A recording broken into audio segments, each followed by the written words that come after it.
Listen, I'm just going to be really blunt with you guys. You need to catechize your kids. Because, frankly, just taking them to Mass on Sunday and doing the minimum classes they need for First Communion or Confirmation, it ain't going to do it. And then they go on YouTube and they find some popular, hip, young YouTuber repeating all the crap that they have going through their heads and their friends are spouting, and they feel affirmed in their idea that the church is nothing more than a place where cringy old people try to connect with the youth over things that they themselves don't actually believe. And today, I'm responding to such a YouTuber and really showing why you gotta catechize your kids. Hi guys, my name is Danny. Welcome to my channel. So today I wanted to talk about religion. I wanted to talk about Catholicism. I wanted to talk about Christianity. So if you guys don't know, I am a cradle Catholic. And this is a sad reality. The problem lies almost entirely with the cradle Catholic group.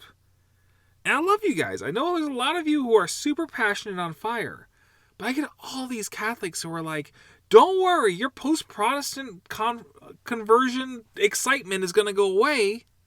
Don't worry, that's going to happen. You're just going to become it'll just be another thing you do. God, I hope not. I hope I always loved this. I want to love God. I want to love the church. I want to love everything it does and stands for. Not the things that people who just want to see butts in the pews, or on the opposite end of the spectrum, don't want anything to change ever, just creating their kingdom of their minds. No, I want to see God's kingdom spread. And I want to see cradle Catholics, the ones who grew up in the culture, who should know the theology, really passing that on. And so many of them don't want to. And they seem disappointed or upset or embarrassed by the fact that there's people who are wanting to have that kind of experience. I guess I'm not a cradle Catholic anymore. I was a cradle Catholic, which basically just means that, like, since you're born, your parents baptize you in the Catholic Church, you get confirmed, First Communion, all that stuff. And when I became an adult, when I turned about 19 or so, I decided it wasn't for me, and I left the church. It's not really a formal thing you do, but I stopped going. Do you see the problem here? The older generations always want to just crap on the younger ones. Say, oh, those millennials, they're just the worst. Oh, those Zoomers coming up, they're just lazy and terrible and all the nonsense. They raised my generation. They raised the Zoomer generation. And what did they teach these generations? Follow your heart. Do what feels right. Look deep inside to find yourself. And what has that gotten us? This girl doesn't care about what's true. She cares about what feels right for her. And I started going to a different church, and now I don't go to any church, but that's honestly because of coronavirus. But I do consider myself non-denominational now. I do not consider myself Catholic anymore. Just to preface, I have literally nothing against Catholics. There's literally nothing wrong with it, and I think that everybody should be free to practice their own religion safely and happily and not be judged for it. And you see it here. She's doubling down on it. Doesn't matter what's true. It's what makes you happy. No one should judge you for what makes you happy. If smacking kids is your thing, go for it, right? No, that's ridiculous. It's the logical conclusion of what these people say and the way they think.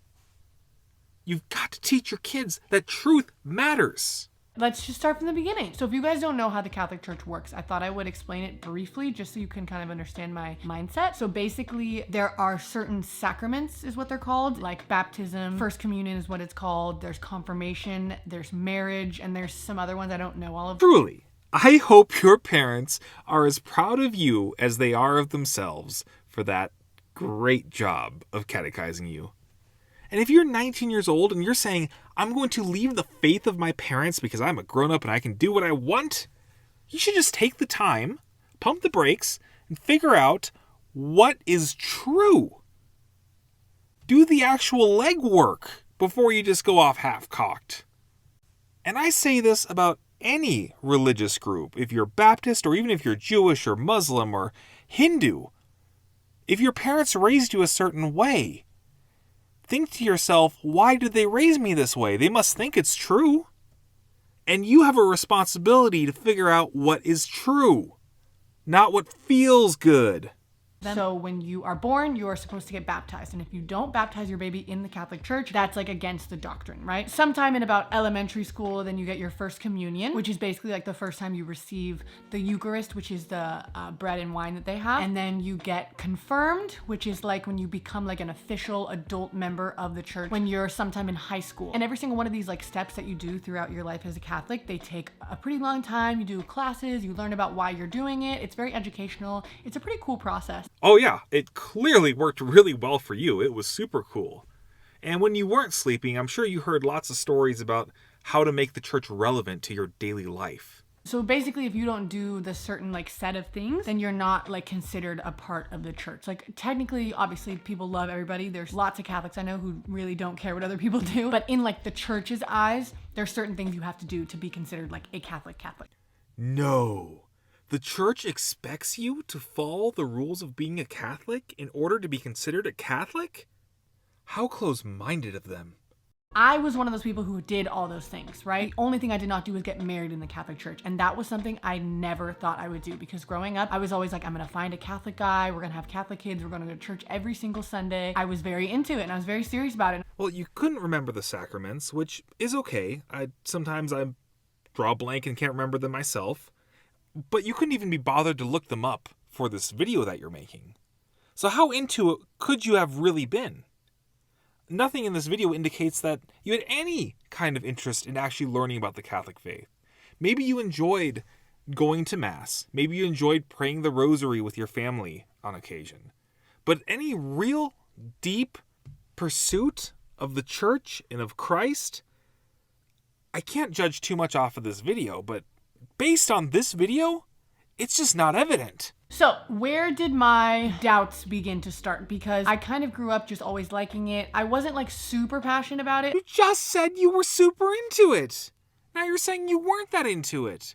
Which was it? I guess it's just whatever the narrative needs at the moment, huh? I like did retreats and I, researched it sometimes and I argue with people about it sometimes. And I was young, so I wasn't very informed on it. But yeah, retreats where you get the kids together and you sing some songs and you go on nature hikes and they bunk and they stay up way too late and have way too many s'mores. It's a great time, but there's never any really deep theology happening at those retreats. And your research, what did that even consist of? A quick Google of something? And of course you debate it as a kid. Every kid debates it. If your parents are atheists, you will staunchly argue for the atheist side. And if your parents are Democrats, you'll staunchly argue as a Democrat. And if you're Catholic, you'll argue as a Catholic. And if you're Republican, you'll argue as a Republican. And it's just something kids do. They have no idea what they're talking about. They just repeat their parents' talking points. So far, you are not setting yourself up as any kind of individual who should be telling people about the Catholic Church at all. I would say my beliefs really started to change when I started researching about it. So much for all the high school research. And this is something that I kind of avoided talking about because my whole family is still Catholic and I know a lot of people who are Catholic and I don't want to offend people and I don't want to act like I'm like the smartest person in the world who just found out all this new information that nobody knows and now I'm so much better than these Catholics. Like I don't want to act like that. So I hope it doesn't come across that way, but that is the truth of my story and my testimony, I guess. Like when I really started to look into the church that I was going to and the sacraments and the rituals and the weekly commitments and all this stuff, that was when I really started to question. This is starting to sound a little bit like a conversion of convenience. Is that what it is? Is it? So I did start dating a non-denominational person who I ended up marrying. When people have a sudden change in religious belief, always look at who they're dating. Oh, I'm not a Christian anymore. Code for, I really want to sleep with my girlfriend. Or, maybe less cynically, I'm not a Catholic anymore because, well, I found my very handsome boyfriend who I love very convincing. And so he was the one who initially started asking me these questions like, hey, why do you, receive the Eucharist every week? Why do you believe that the piece of bread literally turns into Jesus's body? And like, why do you confess your sins to a priest and not to each other like it says in the Bible or whatever? Why do you have to get married in the Catholic Church or else it's like not a real marriage? And you should have had the answers to these questions. Not only do you live in a day and age where all these questions are easily accessible through the internet from hundreds of Catholic ministries, but this should have been part of your basic faith formation. You should know the answers to these questions. So, when you did your research, which I am starting to think may have just been your boyfriend telling you things, and you called that research, did any of this ever come up as an answer? Or were you ever like, wow, I wasn't taught this, so I'm just going to go with what you say? It's like people do say that. People say they're not really married because they're not married in the Catholic Church. Well, it's actually a bit more complicated than that. If you are Catholic and you marry a non-Catholic without permission from the bishop, or you get married outside the Catholic Church, then no, it is not a valid marriage. Because you, as a Catholic, are supposed to abide by the rules of Christ's church. Now, if you get married and you're not a Catholic, and you marry a non-Catholic, well, that's considered more binding because they aren't under the Catholic Church. He kind of started asking me these innocent questions, like he wasn't against it. He was genuinely curious. And I was kind of like, I don't know how to answer you. I literally don't know. I have no idea anything about this faith that I've been practicing. But you said that you took all the classes and they were super educational, and then you did the research and that you debated it. And now you're saying you didn't know anything about it? Come on. You do not get to position yourself as an expert on Catholicism because of how much you researched and knew and all the classes you took, and then also say that you just didn't know anything about the faith you were practicing. So I decided to start learning about it, obviously, as you would. And I really did try to be unbiased, guys. I watched Catholic people talk about stuff. I watched anti-Catholic people, like atheists and stuff, talk about stuff. I watched non-denominational Christians talk about stuff. I listened to so many podcasts. I read the Bible so much. And really, it just kind of came down to this one thing, which was that I could research theology all I wanted to. And the fact is, you're gonna find truth. And you're also gonna find fault. You can literally argue down to the word, literally one single word, and people still disagree on the meaning. People still say, no, this language was translated to this language, so therefore this word really means this word. And someone else will say, no, I've been researching the Bible my whole life. This word is actually supposed to be this. Okay, I'm going to point out again that for this video, she didn't know the 7 sacraments and she couldn't be bothered to look them up. And now she's saying she listened to all the research. She did all the homework that she needed for this topic. Okay, let's say I give her the benefit of the doubt, and she did do all that research, and she listened to all the different opinions, and this was the conclusion that she came up to because everyone nitpicks the word, the one minute word, like she's describing. Even if that's true, somebody is still right and somebody is still wrong. And it's your responsibility to figure out who is right. Now, some things I found very off to me about the Catholic Church once I started to learn about it, such as praying to saints. I used to obviously grow up saying, oh, I don't worship saints. I don't pray to saints. Like, I pray that the saint will pray for me and that the saint will talk to God and intercede, and that they will intercede and help my relationship out with God by talking to God. And then I started to wonder, like, why can't I talk to God? Like, not only can you, but you must. You must talk to God. You must have an active prayer life with Him. What she said about the saints interceding is, of course, accurate. But it sounds like there was such an emphasis on the saints that a relationship with Christ Himself was left on the wayside. How badly have we failed to catechize our children? How badly have you failed to catechize your children? When there is this generation like this, and the next generation coming up is even more confused, I can only imagine what the next generation is going to be. Why does this dead person, who the Pope of the Catholic Church decided was a saint, get to talk to God, but I don't? Like, what did this person do better than me to become a saint? This poor woman. She thinks that you can't talk to God and you need the saints to do it for you. How vilely wrong. Of course, in all the research she claims to have done, she should know that this is not the case. But she genuinely seems to think it is.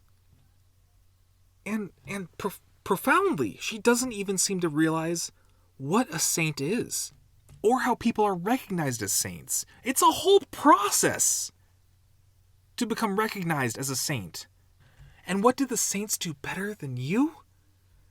That's actually a great question. Read about the saints. Look at their lives. See what they did. There was active pursuit of prayer. There was active denial of sin. It was constant struggle and battle towards perfection, towards God.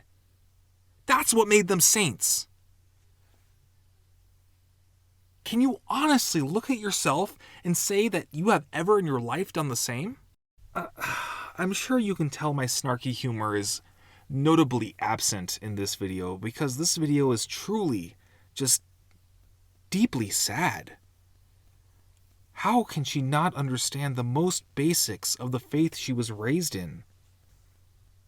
Why does she not know these answers after claiming to do her own research on this?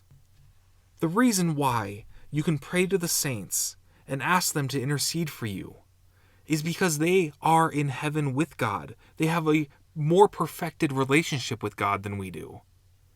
Not anyone who died qualifies, only those who are in heaven. And just because the church hasn't necessarily recognized someone as a saint doesn't mean they're not a saint. It doesn't mean they're not in heaven within the beatific vision. And no, those who reject Jesus Christ will not be able to intercede for you. Even the souls who are still getting their imperfections purged from them cannot intercede on your behalf. However, the saints who are in heaven have direct access to God. It's like asking your friend to pray for you, who's still alive here on earth, but instead they're alive in heaven, so their prayers are even better than our friend's prayers. Same kind of thing with priests. Like, if I confess my sins to a priest, they have to tell God about it and, like, forgive me on behalf of God. When you confess your sins to a priest, you are confessing it directly to God. The priest is speaking with the full authority of Jesus when he absolves your sin. When you leave the confessional, he doesn't turn around and say a prayer telling God everything that you did and everything you confessed. You are confessing directly to Christ through the priest. Now, Christ can hear your prayers even without the priest there. However, Christ instituted this system in the Bible. He gave the authority to retain or forgive sins in the Bible. Not even talking about from a biblical perspective, but just from a logical perspective. Like, if we're talking about a God that I can pray to at night, which Catholics believe, and I can pray to in church and I can talk to whenever I want, why can't I confess my sins to him and be forgiven? Like, why does it have to be through this one person? First, didn't you just say that you had to pray to the saints so they could pray to God for you because you can't pray to God yourself? And now you're saying Catholics think you can just pray to God, which we do believe. But you just keep contradicting yourself. And second, it's not a matter of God not being able to do this. It's a matter of Christ put this system into place and you are expected to obey. For another, how easy is it for you to just say your private little prayer to God and not have a real impact on your life as a sinner? Whereas when you have to go into a confessional and say it to a priest, you are going to think about it a little bit harder next time you sin.